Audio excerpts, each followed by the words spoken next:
WCR. What's your favorite scary movie?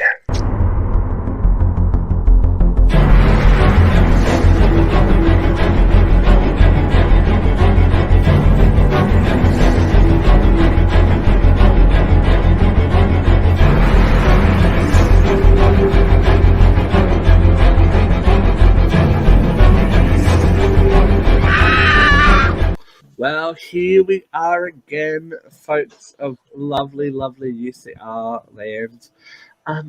There's only three of us, so I think it's fitting that we're discussing Scream 3 tonight. So, yeah, welcome. We're very excited. We're flying through these movies because very soon there's going to be a new one to talk about. But tonight, we're kicking it off with Scream 3. Now, this was 2000s, and how much has changed in a short 2 years from Scream 2? The world had gone slasher crazy at this point. We had every kind of imitation you could imagine, every kind of everything.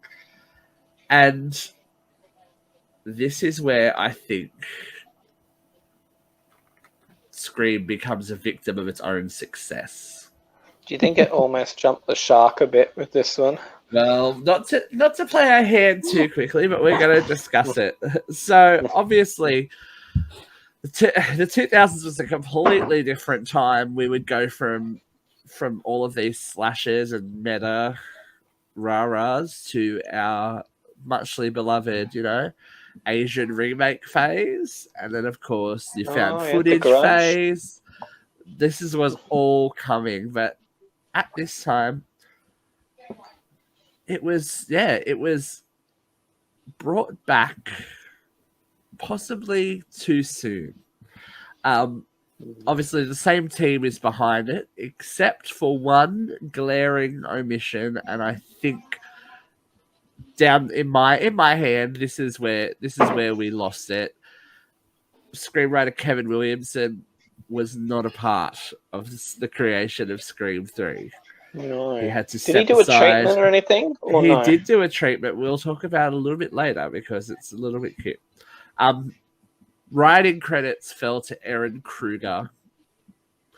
And, of course, direction was back to Wes Craven because he had done the last two.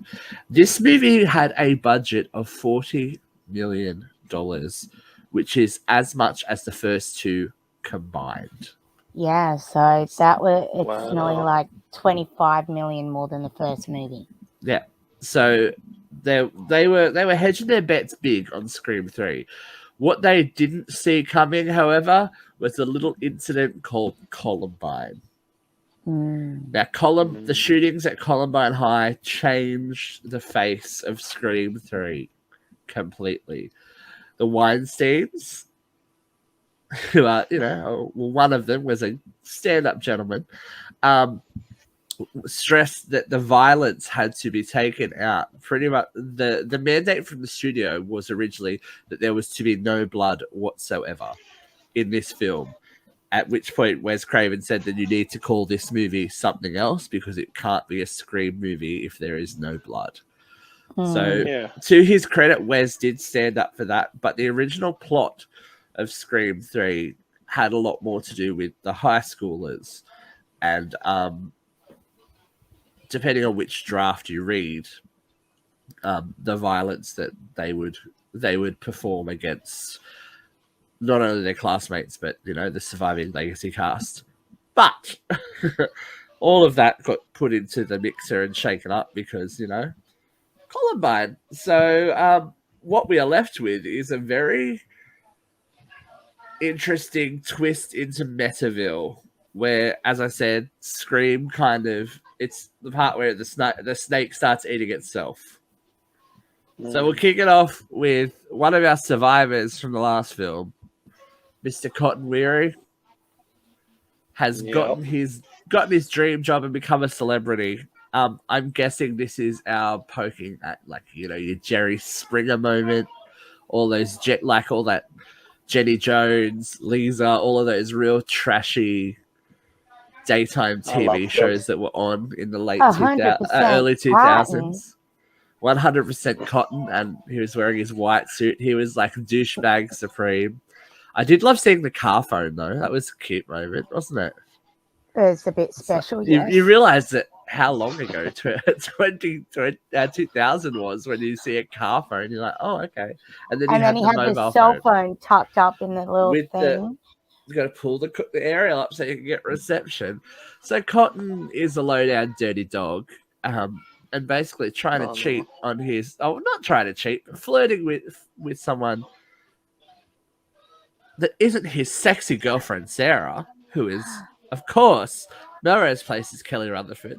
Would go on to be Gossip Girl's Kelly Rutherford, but there is really no like fooling around with this one. We get straight into it. Like, I think the Ghostface call is less than 5 minutes. It's just like, and Ghostface. It is. It's in the opening scene. It was actually his idea. So it was Lee Schreiber's idea to kill himself off in the opening scenes. Yeah. Well, because there was a lot of especially on the commentary, on the director's commentary on the DVD, there was a lot of comment about how they didn't feel that killing Cotton or killing Liev when he was looking like he was at all scary because he could have overpowered the killer. Watching it back, I still think it was quite good. I don't know how long Kelly Rutherford was in the shower for, though, because she doesn't know how to dry herself. And she's just constantly dripping. So, whatever, Kelly. That's a nice moment for her. I do like she's wet, Bubs. Yeah, I do like the. I don't like your stab games. So obviously, Cotton was a little bit kinky with the whole, which is kind of creepy because it was all about, his ex-girlfriend who was horribly murdered. So we are missing the point. He sort of became a narcissist, didn't he? Yeah, well, I think he always was. We just are only seeing it here. Cotton had just shot a cameo in Stab 3, Return to Woodsboro. And Ghostface wants to know where Sydney is, which is a very good question. And a question you might be asking for the rest of this movie. Where is Sydney Prescott? Because she's not in it a lot. But we will talk about that a bit later. We get a nice little stalky scene, of course. The voice change is going off with this one. And poor Kelly Rutherford, she has a fantastic scream, but she just kind of gets real axed real quickly. The psychology, I think that they could have sat in that scene a little bit more with her as opposed to watching Cotton drive. Maybe would have given us a bit more, I didn't really feel the tension in this one until Cotton got there, you know what I mean?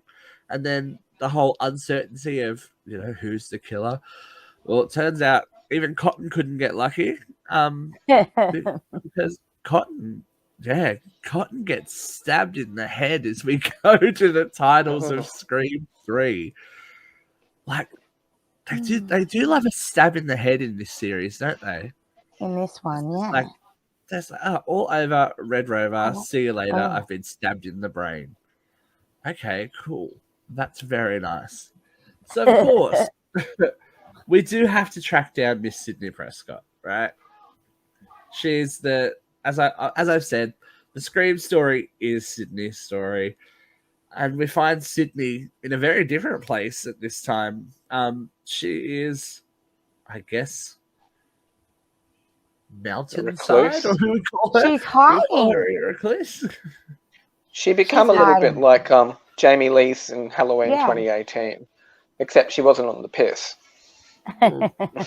No, she was, but she was a very different character. She was working for the California Women's Crisis Center, so she was still trying to do that. And I think it was very telling of her situation where her father was, we get Neil Prescott, actually being a parent for once in his, life, saying it's like you don't exist.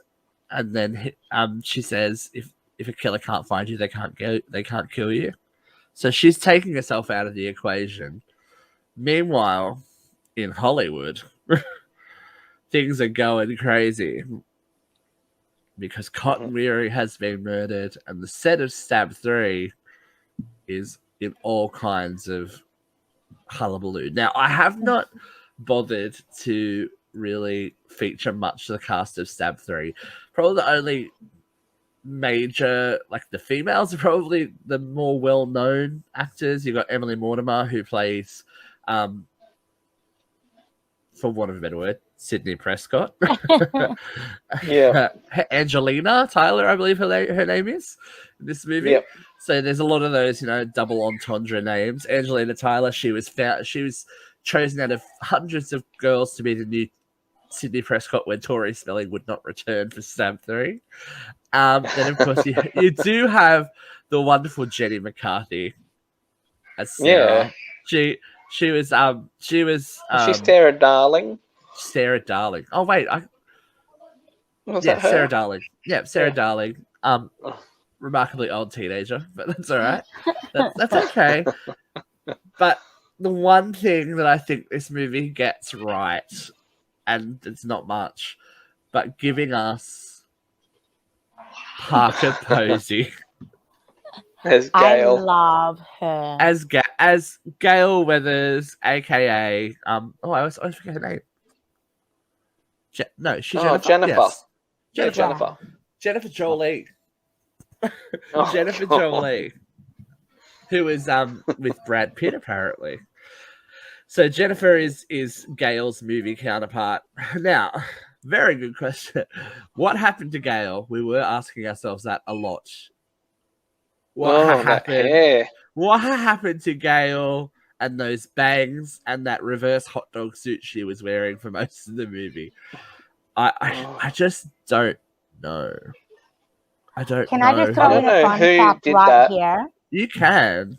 Fun fact right here. So the green suit that Parker Posey wears when she first meets Gail is the original green suit that Gail wore. Gail Weathers wore, yeah.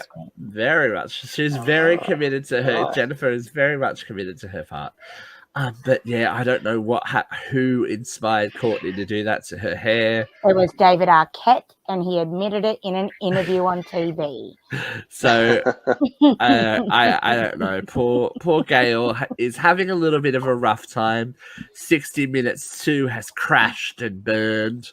So she is very much back to her roots as, a muckraking reporter for a gossip site. Total Entertainment Live, I think it is. Oh, Came out of nowhere. And Dewey is looking very Rico Suave porn star in this one, right? Yeah. Dewey is a creative consultant on Stab 3 and is also acting as personal chauffeur to Jennifer. Living at her house in a trailer, Gail and Dewey have obviously hit the skids because Gail is not impressed. We also have one more protagonist that would just in the mix and just will not let things go. And that is Detective Mark Kincaid, McDreamy, Patrick Dempsey. And he's the most annoying cop partner in the world. I don't even know who that guy was. I hope he never worked again because he is shocking. You know that he was only hired the day before shooting started for that role. Yeah, this is how off the chain this movie was. They were getting new script pages, and this is why Sarah mentions it in the movie. They were getting new script pages the day they were shooting because the scripts were leaking onto the internet at this time, and people were finding out. There were people going through rubbish bins. There was all this kind of stuff, trying to figure out what was going on in Scream 3. Yeah, that the paranoia bled into the production. It did, and they even filmed 3 endings. 3 separate endings, and no one was allowed to know which one they were going to use. Until the premiere. Yeah, there wasn't any testing of audience testing or anything like that. Not even the people who were in the film knew which ending they were going to use because that's how paranoid they were about the leakage. Yeah. So meanwhile, we do we get a lot of a lot of exposition in this movie. I feel like there's a lot of talking. This movie is like blah blah blah blah blah blah blah blah blah blah blah. So Sarah Darling does bite the bullet, sadly. In probably one of the more intense scenes, I think. Especially when she's in that rack of ghost face costumes. Oh, that was quite cool. I was down with that. Jenny McCarthy, pretty good, turnabout for someone who is known predominantly as a comedy actress.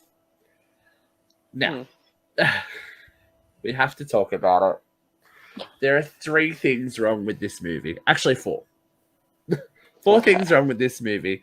We're going to kind of abandon the plot here a little bit. The only other person that we really do need to mention is Roman Bridger, the director of Stab 3. And John Milton, studio head, horror icon Lance Hendrickson. Now, here it is. I'm gonna go out there. This is my least favorite movie of the series so far. Same. So far. Watching it back, though, I wasn't so much like bummed out about it as they could have done so much better if they had. They turned into this comedy lane as opposed to keeping it with a horror whodunit route. It's basically a scary movie, right? It really, a more violent, really scary movie.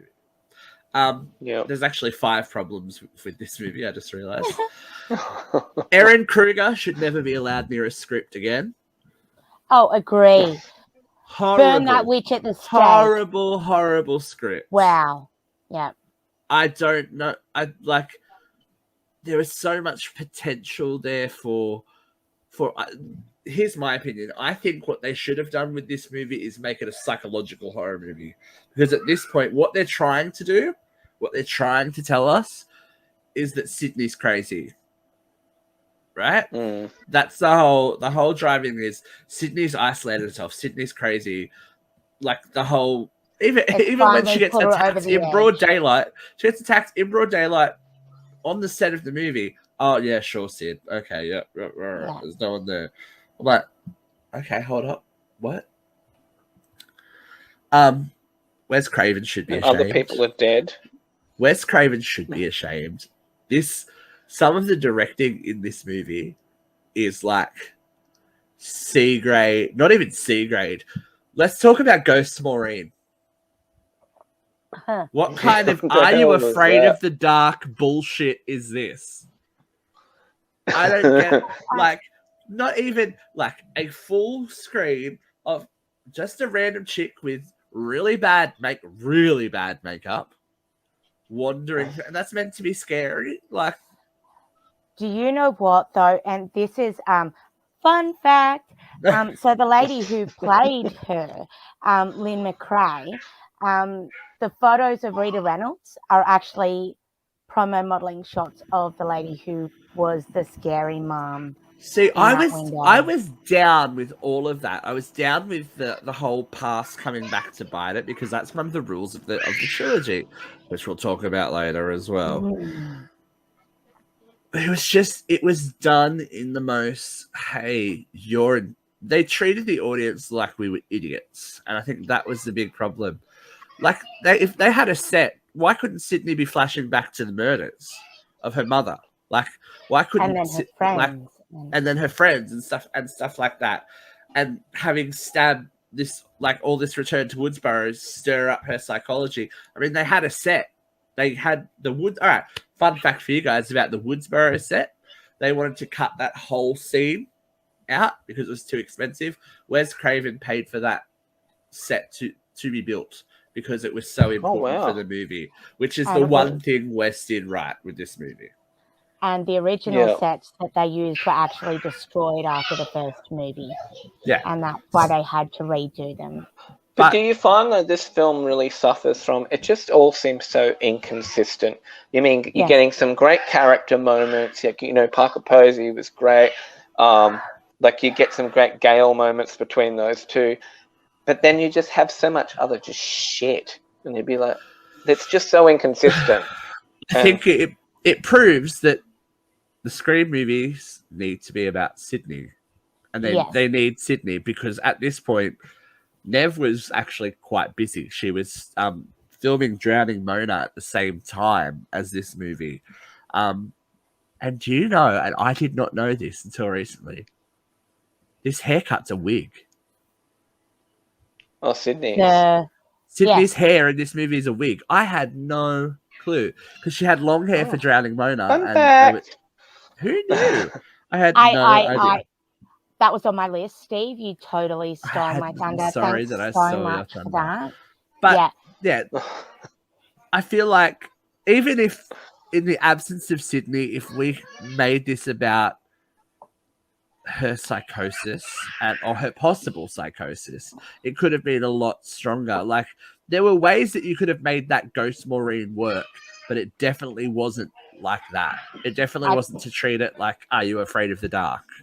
I think that one of the major problems that one of the biggest problems that they did face, though, I think, was the fact that Nev was so busy and her contract said she only had to be on set for 20 days maximum in this movie. So it didn't give them a lot of time with her. It didn't give her a lot of chance to connect to this particular But that's where you need a movie. better writer. You know what I mean? That's where you need a better writer. And you definitely don't need these dumb fucks. No. What on earth? Like, what on earth when did they think that was a good idea to put Jay and Silent Bob in a Scream movie? But that goes back to your stupid script. I was pissed off when I saw it in the cinemas, and it pisses me off every time I see it. Yeah. Like, did this writer work again after this, or was it career He actually suicide? did. He worked on Scream 4. Oh. He worked on Scream 4 briefly. But that blows my mind how anyone thought that Jay and Silent Bob were a good idea. And look, there are some great performances in this movie, but hands down, the worst performance I've seen by a working actress in a major movie. Heather Matarazzo, who is normally amazing as Martha Meeks. She phoned it in. The line delivery was like someone's school play. We miss you in Woodsboro, guys. Like, I don't get why she's there. I get she's there to deliver the tape, but it's just such a random moment. Like, it's in a random script, it's a random moment that was plugged in even further. Like, everything is just inconsistent. Why it's not just odd?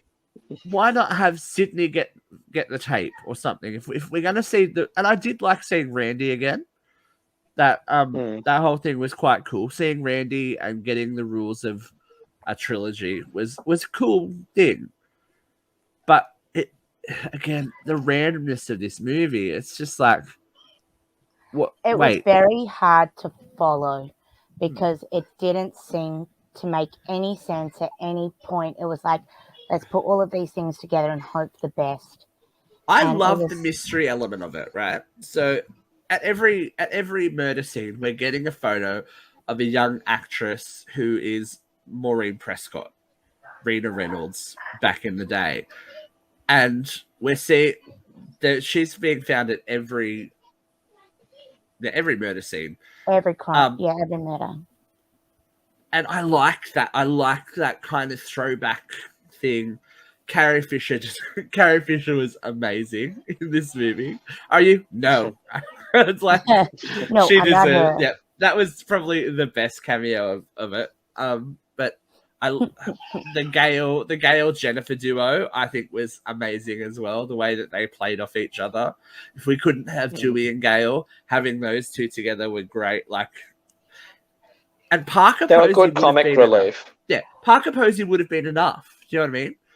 She's a strong enough actress and comedian that she could have been the comedy element in the movie. We didn't need Jay and Silent Bob and all that other shit that we got. But Do we talk about the explosion? Yeah, I know. I don't understand. What Jump the explosions in a shark. Scream? Explosions in a Scream movie, and it all happening on a fax was very interesting too. Was right? I I'm like, wow, this is old. I didn't realize how old we are until I saw a fax machine. I'm like, oh, okay, that's super interesting.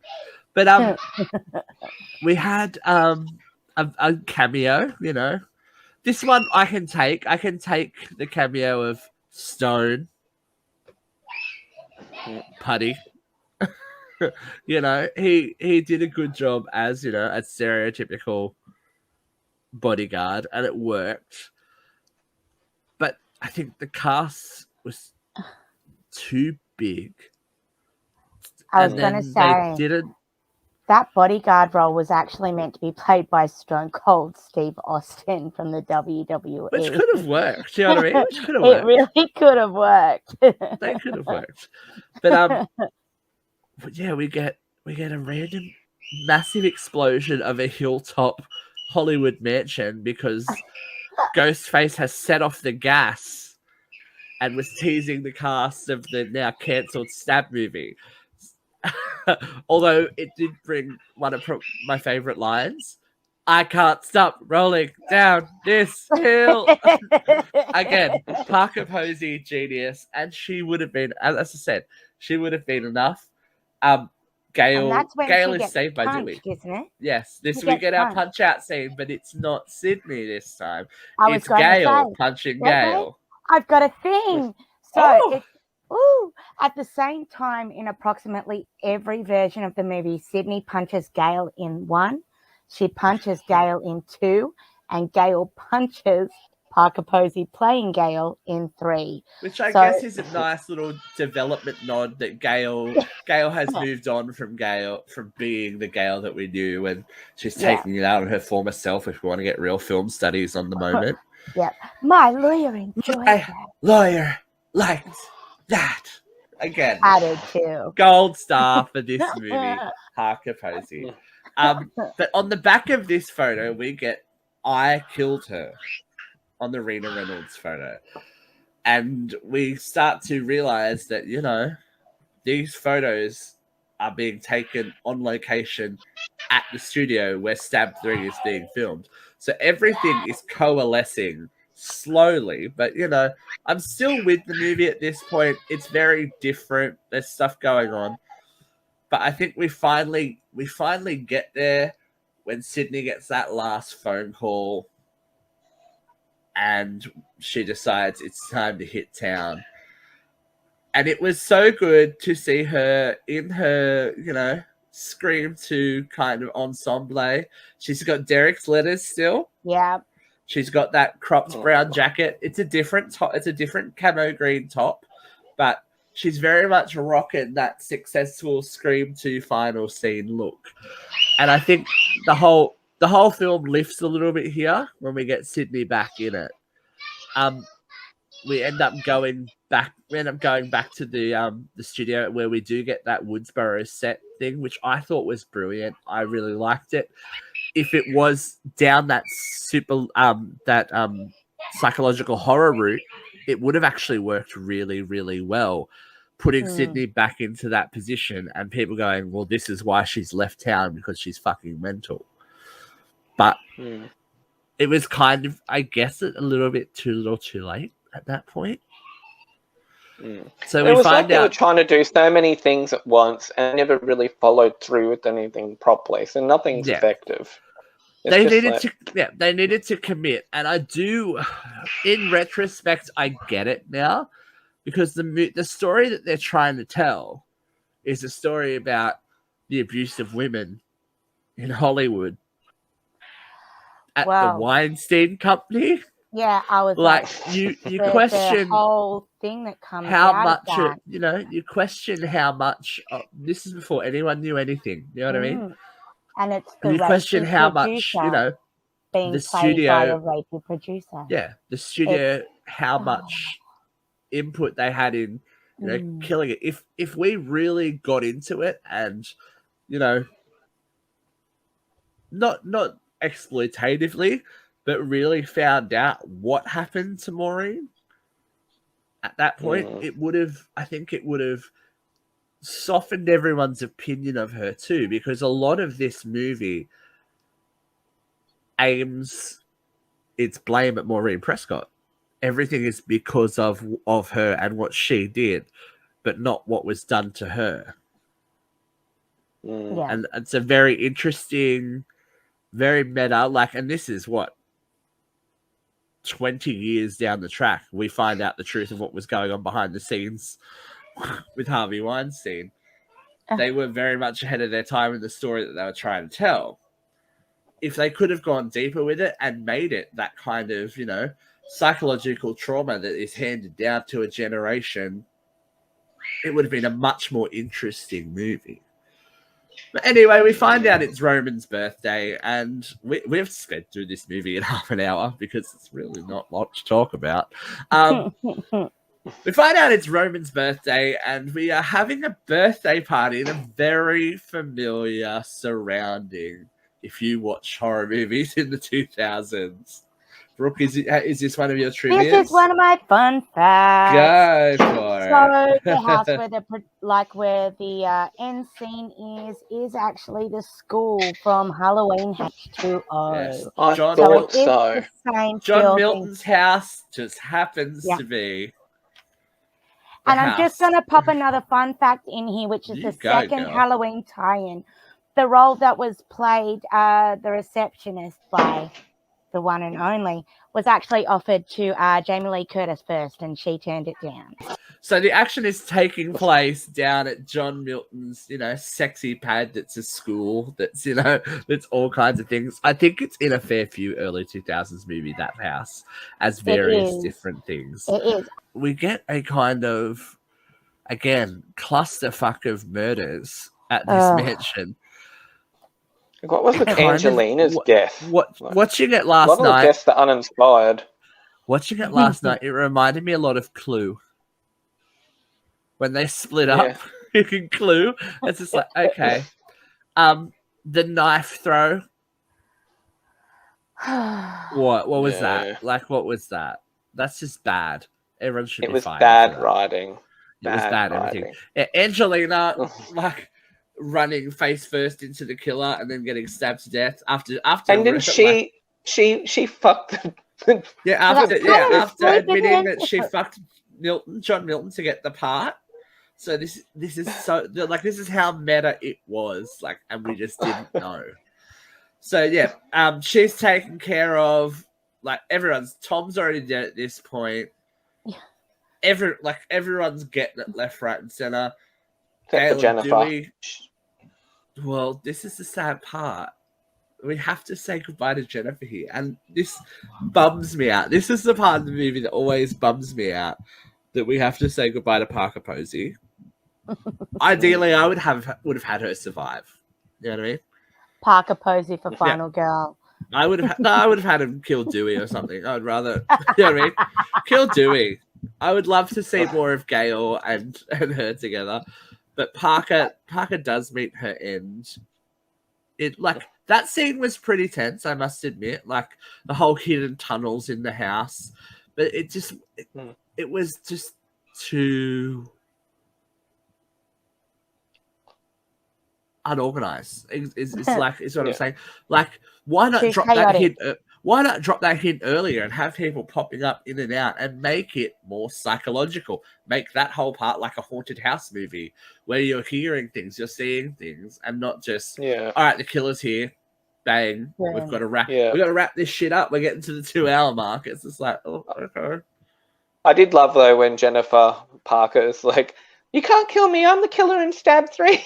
Yeah, and then she's killed. You can't kill her. The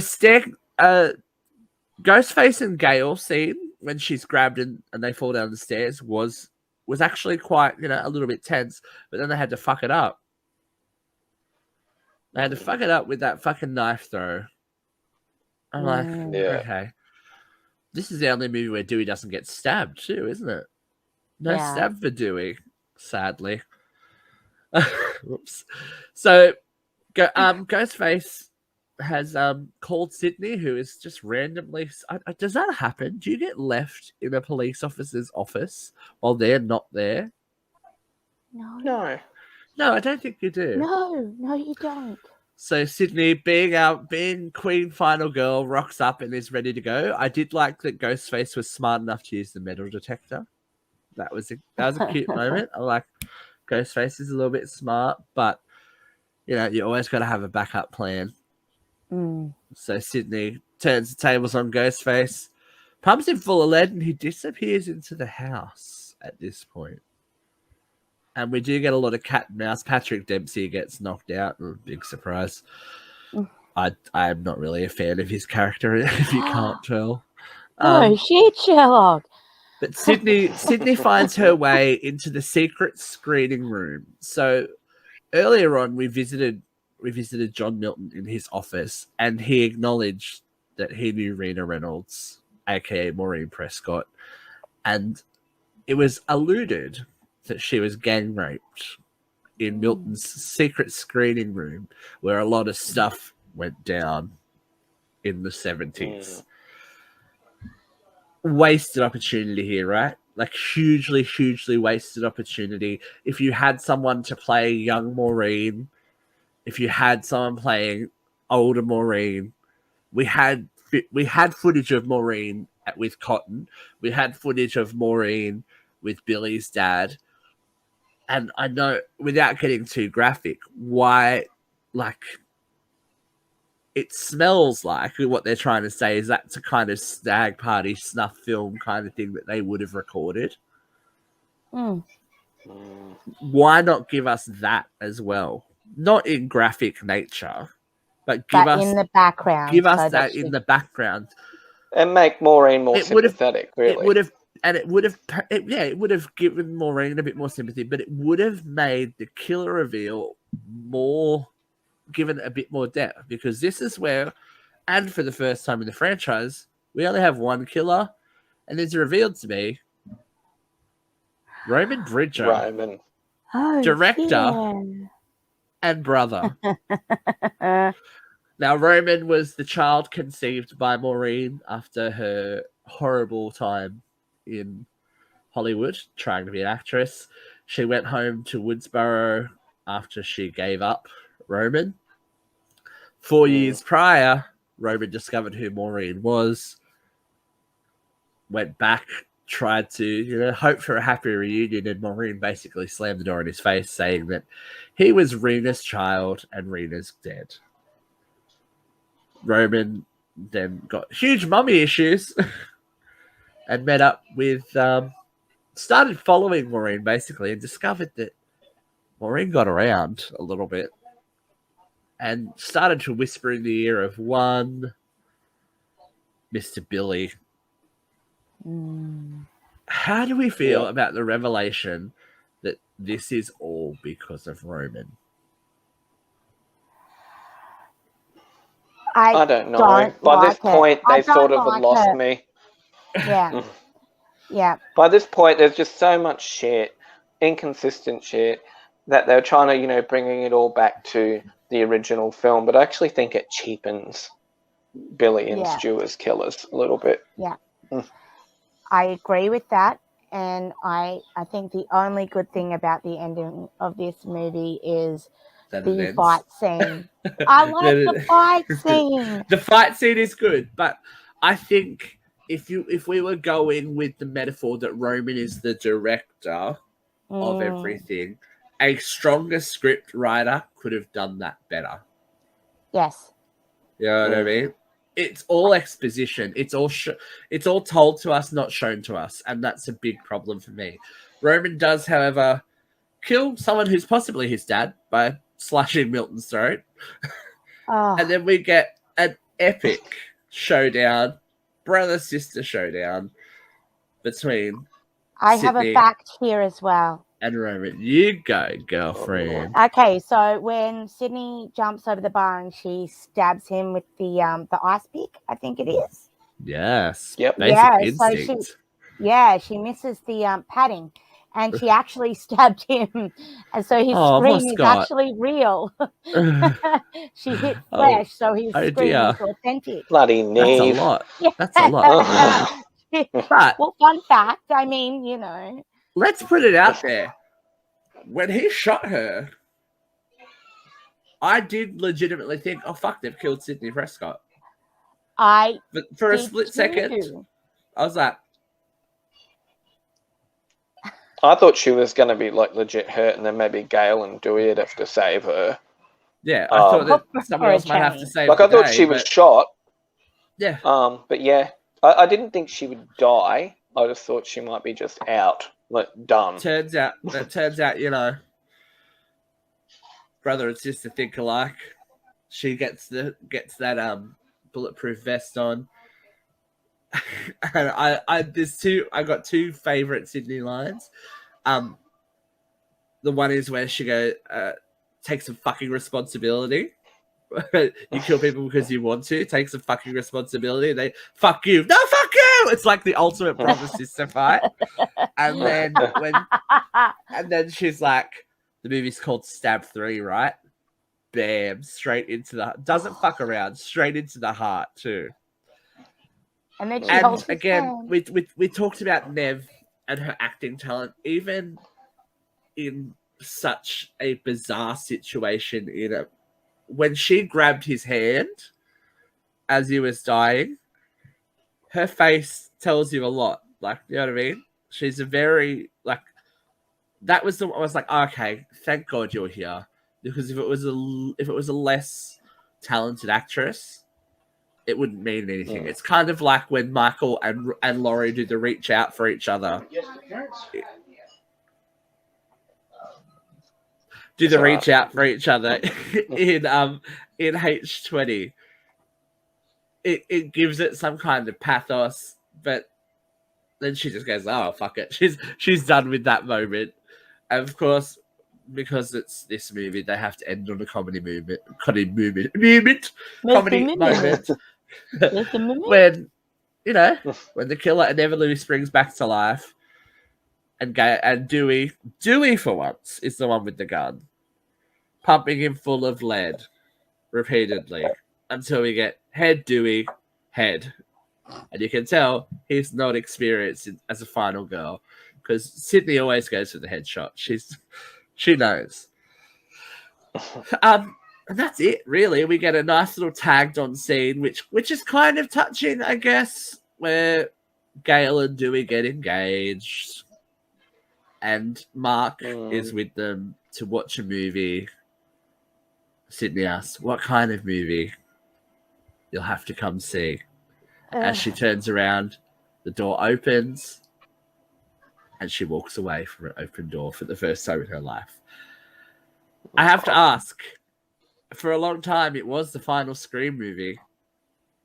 Yeah. Would we have been I'm very happy with glad that? It's not. Would we have been happy with that? No. No, it was a very poor, weak entry. It's the weakest of what's it is out definitely so far. the weakest entry. I would have to. We're going to give it a rating. Yeah, let's I give it a wouldn't rating bother. out of 5. All right, I'll give it 2 out of 5. Yeah, 2 out of 5. Yeah, 2 out of 5. Yeah, look, I'll go like a generous 1.5. Look, I'm going to give it a 2.5, Brutal. and I don't. That's probably gentle. Generous. I get the 1 compared to the 2 movies before it. It had as I said, the thing watching it this time that pissed me off more was the potential for a good movie that it could have been in better hands. If it was a psychological thriller and we were, you know, taken into the world of what this violence had done to these people, it could have actually been something really special. But because they pulled the punches with the violence because of Columbine, and no one wanted to wait to make it, we got this. Yeah. And I think because it was like we got Scream was We here, got some cute moments, Scream 2 but was it was there, just crap. and then Scream 3 was shit.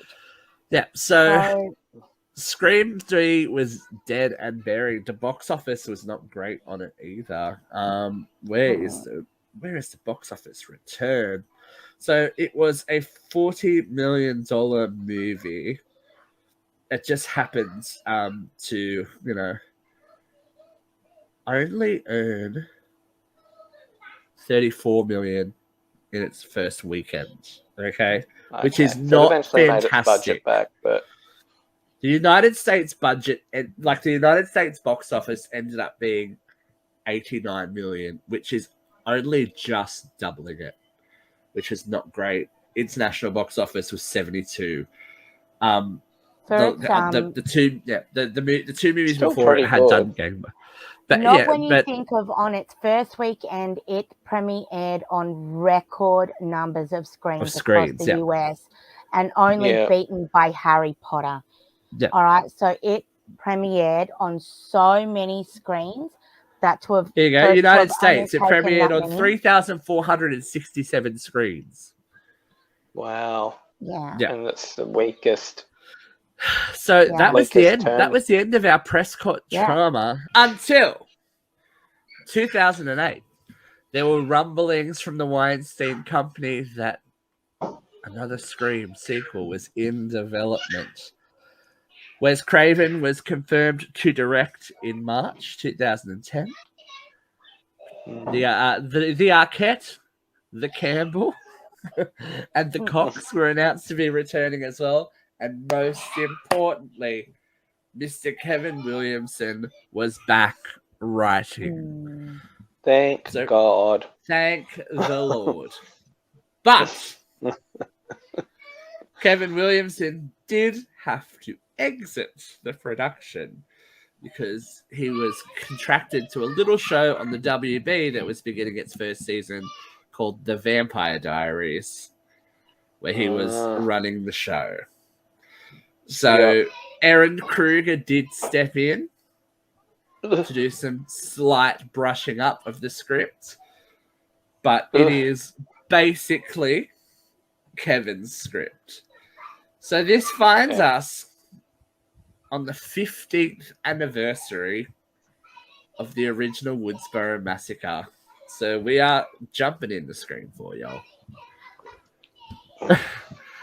And it is the 15th anniversary of the Woodsboro, and it was actually released on the 15th anniversary of the Scream movie. So good. So good. So there is obviously the return of our, which we're going to call legacy cast now. They are. One Miss Sydney Prescott has returned home victorious, fully formed. I love her hair in this. As a writer of Out of Darkness, a true story of survival by Sydney Prescott. So she's on the book tour, basically. She's on the promo tour. She's doing her own little Gale. Come back as a successful author. However, Gail and Dewey, not so much. Not that they're not successful. It's just that, this is the trade-off for married life in the suburbs. Dewey is now sheriff of Woodsboro. And Gail, his limp has disappeared. Yes, his limp has mysteriously disappeared. Had rehab. Gail Weathers is an author struggling to find out what she can write her next book about. And struggling with plastic surgery, but look at that. Crikey. Now, like any good Scream movie, we start with a kill scene. What did we think about this one? Because we get fake out, real. It was a bit much. I was like, uh-oh, is this another Scream 3? And it was good that we got Sookie Stackhouse at the start. A lot of the reasoning behind it was to hit the audience with actors that they knew that were relevant at the time. I don't know who half those people are besides Kristen Bell and Sookie.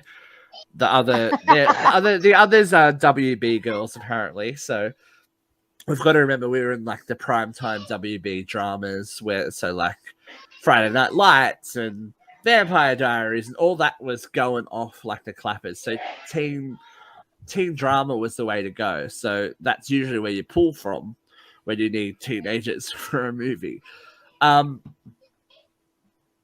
Did we know that? So the Marty and Olivia death scene is actually the real opening.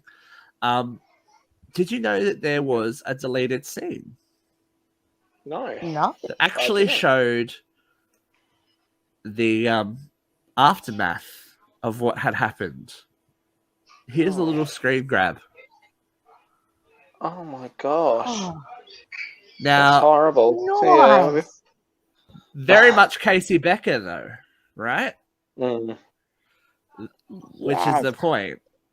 Although- I think First time in the franchise history that it was same sex as being killed and not couples. two chickadees, exactly. Yeah.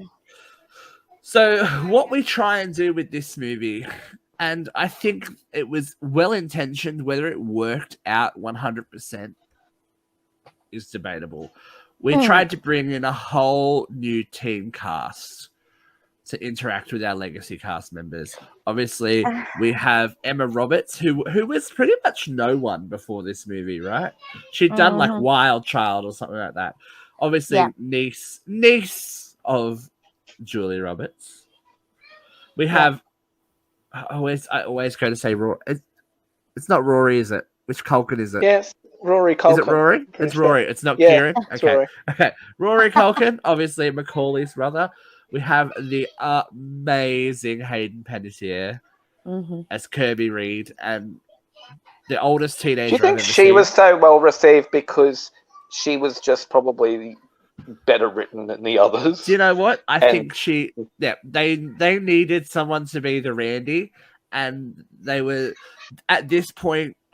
You got to think at this point in horror, we were trying to go reboots. We were trying to do remakes, and this is what this movie's commenting on: is the you're the new rah, you're the new Jamie Lee Curtis, you're the new da da da da da, and having the gender swap and Kirby, and I think Hayden's just a great actress. And there's a reason why Kirby is so popular. Like for someone in the fourth movie to be so popular that, you know, people actually legitimately still talk about her. There's no one else from the cast that they're still talking about today, and they're so invested in seeing. But, you know, we'll see. Of course, we cannot forget Deputy Judy Hicks, played by Marley Shelton. God love would her. you like to know a fun fact here? Go for it. Christina Ricci. How do you guys say it? Because Ricci. Christina Ricci. Yeah, so she actually screen tested for the role and then turned it down. Well, do you know what? Christina Ricci's playing a very similar part actually at the moment in Yellow Jackets. So she would have been brilliant. She would have been great. I don't know if I would believe her as a cop. I just think the eyes and the intensity. We'll talk about it. We'll talk about that in a second. We'll talk about that. So Sydney can't leave because there has been the murder of Marnie and Olivia, and there is evidence found in the trunk of Sydney's rental car, which makes her a suspect. You know? So she's stuck in Woodsboro. So she ends up having to go and stay with her family, which, as I said, includes Jill Roberts, her cousin? Yes, cousin it would be. Yes, her cousin. And because it's her mum's sister, played by Mary McCormick, Miss Kate Roberts. Do you have fun fact there, Brooke, about who was originally meant to be Kate Roberts? No, I don't have a fun fact there. I'm sorry. Lauren Do you have Graham, a fun fact, Stephen? Lauren Graham from Gilmore Girls was cast. Originally, they began production, but the script changed. That forced her to leave the production. Wow. Now, I have my theories as to why. What's your theory? But I'll hold on to it until the end. Oh, you suck. Okay. I have my theories as to why. Well, think about how much Mary McCormick is in this movie. Oh, yeah. She's not. Yeah. So, of course, there is killers galore, and we begin with one that is quite violent. You know, poor that was Olivia. awful. Not only is she the oldest teenager I've seen in a while, but Olivia gets it. Like, gets it quite violently from Ghostface, while Kirby and and Jill have to watch. Jill. Now, Sydney springs into normally we have Sydney, you know, a bit. Sydney jumps straight into action here. There's no fucking with this Sydney Prescott. She's ready to go. But what she finds, like, look at this still. Oh, For a Scream movie, yeah. that was ultra violent, and the amounts of violence that was, you know, portrayed against poor Olivia. Like, she didn't even have a chance for any kind of character development. She gone. I wonder why it was so. I guess it was part of the rules of like the reboot. the Hey, it has to be brutality. gorier, and You've got that's part of the, as we find out in Cinema Club. But which, you know, I find that really interesting as well, that the Cinema Club really jump into like embracing what happened in Woodsboro and, you know, taking it to the next level. Charlie and Robbie are all about it. The live streaming thing's very interesting. I think that they were, again, probably a little bit ahead of the curve about how we live our lives now on social media, and everyone needs to have it to document every second of everything. Yeah, so there is an attack.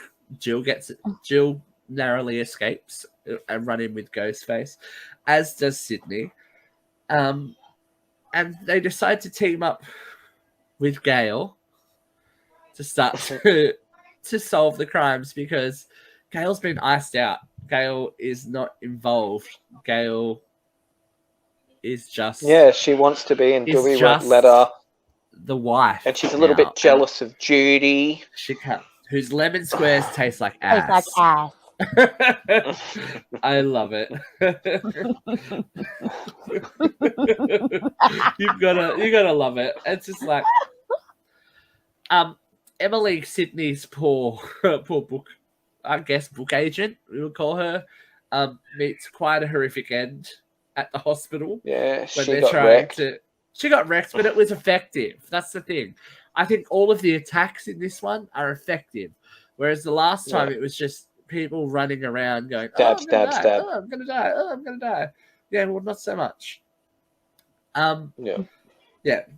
The body being thrown off the roof was ultra cool. I liked that moment. I liked it. That was really cool.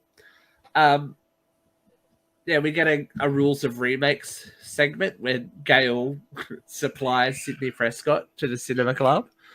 And we find out that there is a Stabathon every year run by the Cinema Club where they watch the Stab series, which is, you know, their town's tragedy. Yeah, their town's tragedy put up on screen for everyone their to legacy. Enjoy. Yeah, their legacy, exactly. But how amazing was the party, though? Like, I would. It looked cool. Look, I would have gone. You've got to know that we all would have gone. Charlie and Robbie put on a good show. Let's be honest. They know what they're doing. I like their rules, and I think that should be played when all of the screams are out on a streaming service. We should play by Stab drinking rules. Oh my god, we have to talk about Creepy Judy though. Oh, we have to talk about Creepy Judy Hicks, who is hovering in the darkness really well. Like, that was kind of just, I get that was her red herring moment, and we find out she was a classmate of Sydney's. That she was a killer. Sydney played Tiger Lily, and she was a lost boy. Check out those eyes. She's doing the Pennywise. Look at her. One eye's looking one way, one eye's looking the other. Yeah, but this is why I think that Christina would have done that. But that's a good that's a good red herring moment. Like, I felt that. Do you know what other? And I've always stuck in my craw.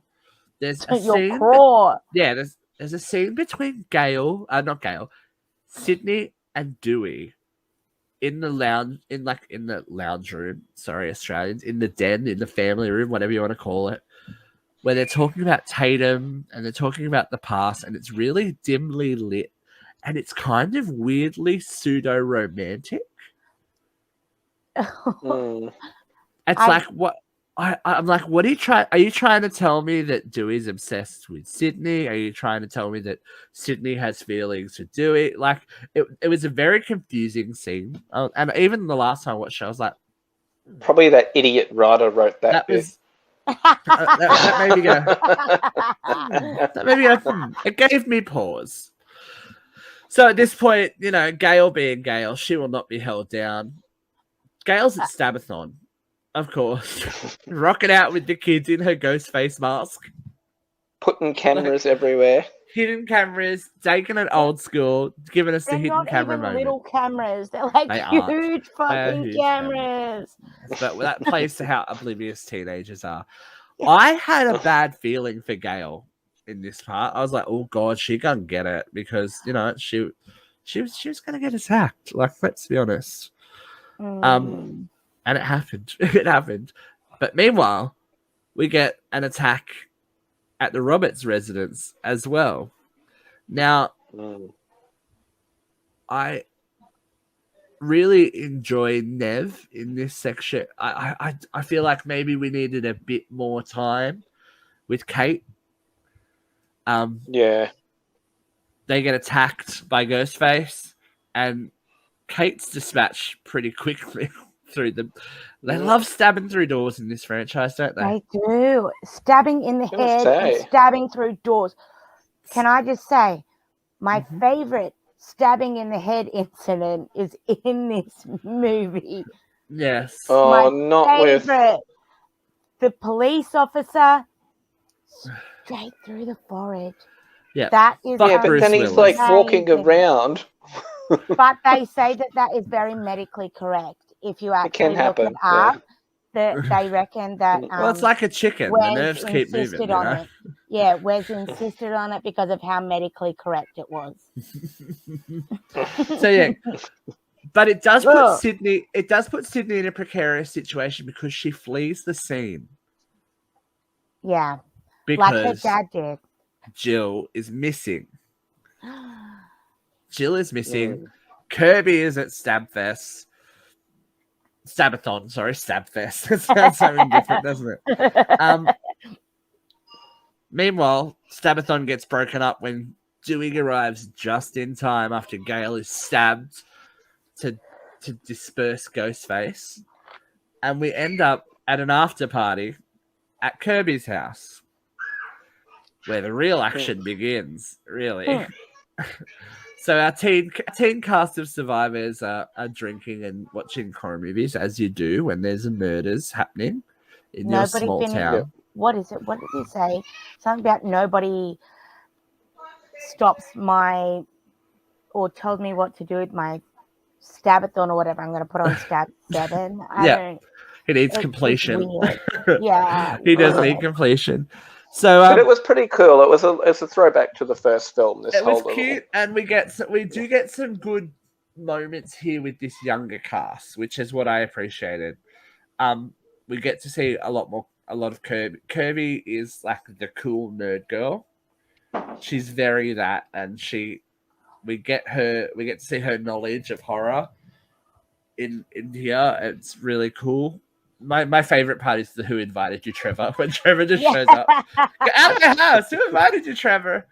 So Trevor's coming to make up with Jill because it's revealed that he cheated on her and he's a bad boyfriend, and that's been poor Trevor's whole storyline.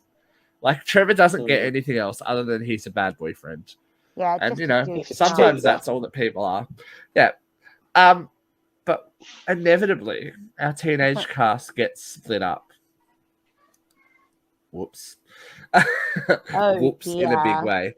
And we get some very interesting moments. Robbie by himself with the backwards camera really, really worked. I like that. I thought that was cool. That gave me a moment. This moment, and see, this is when comedy in Scream works well. When we get moments like this. He tries to save himself. I almost thought it was a bit too corny, but I accepted it. He tries to save himself by After coming Scream out, 3, but is it was fine. horrendously stabbed to death. But this is the thing: the violence in which these kills happen is so extreme that I think it kind of strips away any comedy, because he wasn't just stabbed. Like when we see Robbie next, he's a fucking mess. Because Sydney comes to rescue Jill and Kirby, and Ghostface is there charging. Like there's no stopping this Ghostface. Goes behind the mask. Sydney does give an impressive kick down the stairs.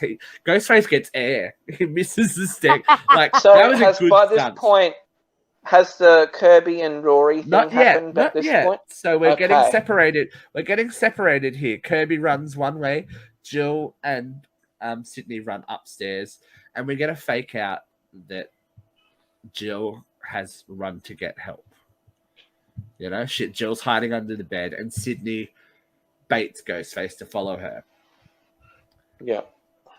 Kirby is alone at this point and discovers a tied up Robbie, very reminiscent of Steven from the first Scream. Well, it is, basically. It's that whole Drew Barrymore moment again. But she manages to school Ghostface by just spitting out some wicked horror knowledge about remakes. The thing that annoys me is we'll never know what the answer to the question, because Kirby because she just threw everything. She got just it. threw everything. And she doesn't have long to celebrate, however, because this happens. Yeah, that sucked. Probably the most shocking moment in the whole movie for me. Agreed. I was like, everyone loved Kirby by this point. Like, everyone had fallen in love with Kirby, and I don't think she saved Robbie, and she saved Robbie. She was smart. She knew what was going on, but she still died. But if you watch Scream 4 with director's commentary, Wes Craven did say the last shot we see of Kirby, she is still moving, because it was his intention that she would return. Yeah, I wonder if that could still happen. Though that is the last. Is she listed in the new film? Is she cast? She's not. But there is a lot we don't. There is a lot we don't know about this new film yet, too. They've done a really good job of kind of keeping things under wraps for once. But yeah, Kirby is presumed dead. Let's put it that way. we all want her to come back, but Kirby is presumed dead.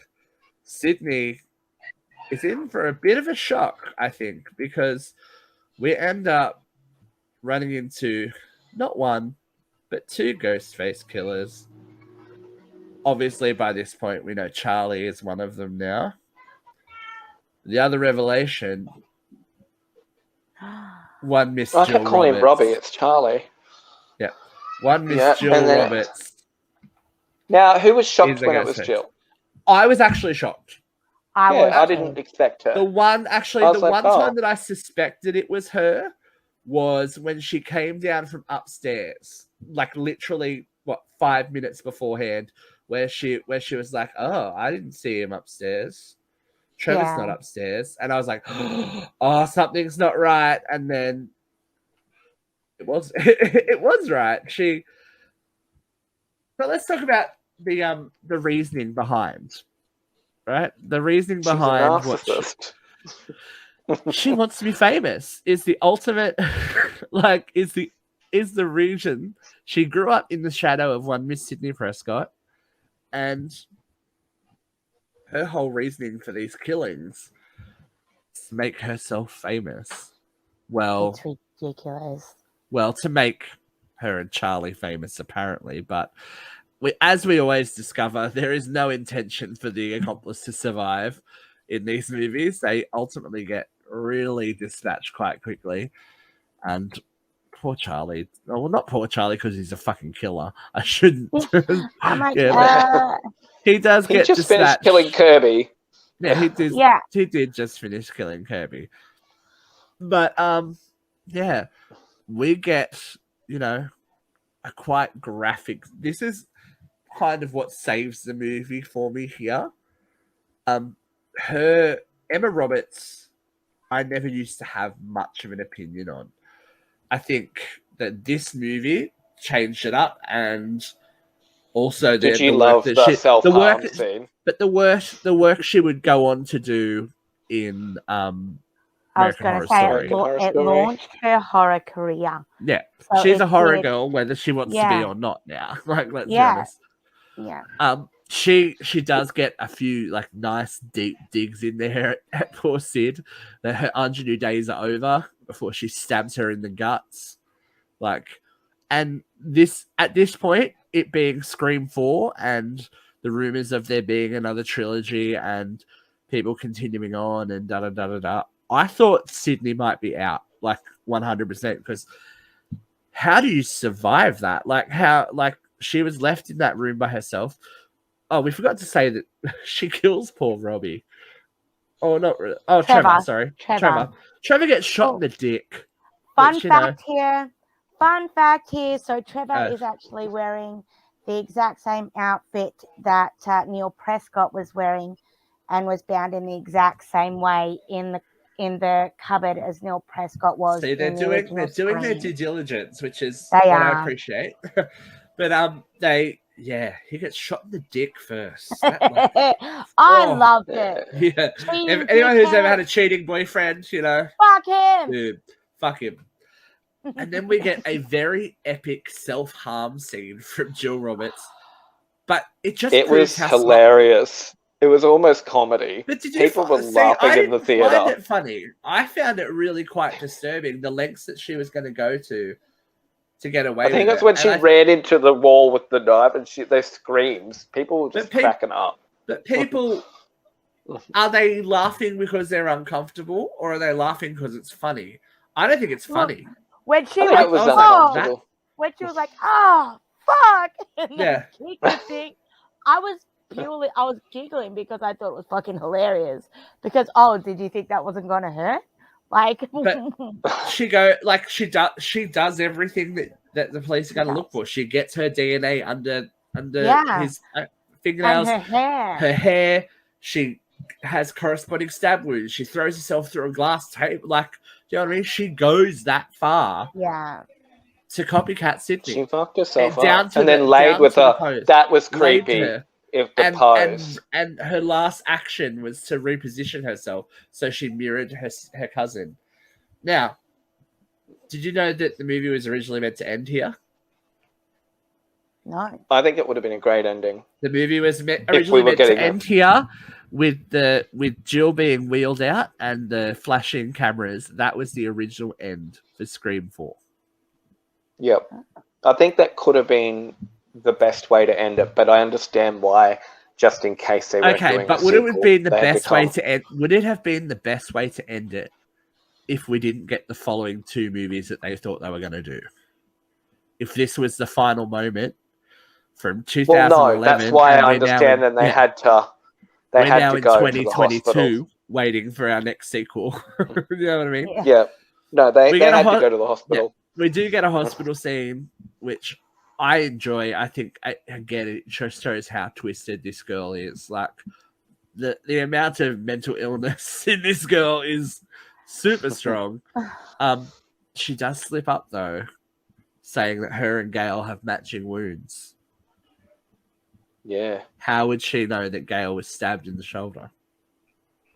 Which causes Dewey to come to Sydney's rescue. Now, the fight scene between Jill and Sydney in the hospital is nasty, right? It's down and dirty, elbows, like she throws her around the room, and punches her in the stab wounds. How are those stitches? Like, really, digs it. She's a sadist. She's sadistic. Yeah, she is not sadistic. Okay. She is not okay. Poor Dewey gets taken out by a bedpan, guys. And that would have hurt, right? And she smacks him repeatedly. Smashes him. I've been hit with a urinal bottle before at work. Yeah, it does hurt. But it wasn't a metal bedpan in the head multiple times. I was like, Jesus Christ. Well, the one I got hit with was full of piss. Oh, delish. Don't threaten me with a good time. Gail does come in and save the day, you know, which is For a nice. change. Gale. It's good to see Gail save the day. Basically, well, she distracts long enough that, you know, she thought that she was going to save. No, well, not even that, because Deputy Judy actually gets to save Gail by crash shackling her before she gets shot. But Judy's quickly shot at as well. Gail does talk her way. Save the chest. Yeah, Gail Where does the hell's save the the security day. in this hospital? Yeah, it's you know, this hospital is as you know, empty as the hospital in Halloween 2. Remember how empty that? Yeah. Remember how empty that fucker was? It's like, right, there's no one around. Like I saw one nurse, and then it's like, no, she's gone. She's gone. It's like, okay, she walked past, and so And you'd think after they had all these traumas being brought in, they probably would have put some staff there. But you would think if they were under, they would be under police guard, right? They didn't know who the killers were at this point. Like, it's just like, okay, cool. That Gail plays out enough time to get like a final message, and it's a very important one to the killer, the killer that is Jill Roberts. Guys, what's the message she has to say? Clear. That's right. Clear. Sydney she got wrecked to save the day. And we get the amazing line of, you forgot the one rule of sequels, Jill. Don't fuck with the originals. Which Sydney always gets the best lines. Unless, you know, we have a spring back to life moment where it's not the killer. Judy's alive. Yay. I like Judy. Wear the vest, save your chest. She's definitely like the female Dewey, right? Yeah. She is. But, you know, Sydney and has she's to take recast, which is great for this upcoming film. Sydney has to take care of business. Bam. We get a shot, Jamie, I was going to say, Jill. And that is well and truly the end of Scream 4. Ratings, guys. We get the reporters obviously celebrating Jill and what a hero she is as we look over her dead body. Yeah. So, yeah, what do we think? Couple of facts before the ratings. Can I throw a couple of facts out? Okay, so as of the 4th installment of Scream, there have been a total of 7 killers, 7 ghost faces, and the body count across the 4 films is 43, including Maureen Prescott. Okay, so ghost 43 dead people over 7 killers. And that's not including Sydney Prescott's body count, which is quite impressive in herself. Sydney doesn't. Well, she's got around. 7 in the bag. Sydney's not mucking around. Well, she didn't kill. Well, no, she's got 6. Doesn't she have 6? She didn't kill Charlie. No. Oh yeah, Jill killed him. She's got 6. But there were no like costume knives, fake knives used in the movie at all. It was all CGI, and that was the first time they had done that because Wes Craven was sick of the prop knives causing issues, and this was, on a sad note, the very last film directed by Wes Craven. Because he passed on the 30th of August at 76 from brain cancer. But this was the very last movie. No one knew that he was actually suffering from. Yeah, so this was the very last movie that at least was Craven. He went out redeeming himself from Scream 3. He didn't go out on Scream 3. Praise Jeebus. But the reception to this one was actually quite muted. It only grossed $38.2 million in the United States and Canada, and $59.1 million in other territories for a gross of $97.2 million. But it still did better than the third one. But you know what? Like, it's the second lowest box office. I think it came out at a funny time. It came out at a weird time. but I'm glad we got it. Do you know what I mean? Yeah. Oh, It would it's a great film. Interesting to see where the trilogy would have taken us. Yeah. Where this next Well, I trilogy would have watched it taken last us. night, and I think it stood the test of time. And Definitely. I'm really hoping that this new film is just as amazing. Well, let's talk about ratings first. Let's talk about ratings. All right. I'm going to give it a solid... Sorry, go, Luke. Yeah, 4 out of 5. Solid 4 out of 5. Yeah, I'd give it a solid 4 as well. I enjoyed it. I'm going to give it a 4.5. I think it's very close to Scream 2, and I think my rankings obviously go 1, 2, 4, 3. Yeah. I think 3's not even that shit of a movie. It's a shit Scream film. Yeah, it's a bad Scream. Yeah. It needed to either be a comedy movie or a horror movie, and it couldn't decide. And had it been a psychological horror movie, I think we would have had 4 really awesome installments. And who knew that we were going to wait another 11 years? But by the time that you guys watch this review, I will be hours away from seeing. Same. I'm going on Wednesday night at 9 p.m. Yes, I'm going at 7 p.m. So there is an early so it'll be 8 o'clock screening my time. of Scream 2022, we're calling it. They have done an amazing job of promoting this movie. There is so much out there. I got off social media regarding this movie. Yeah, I'm staying away from it. I haven't even watched a trailer.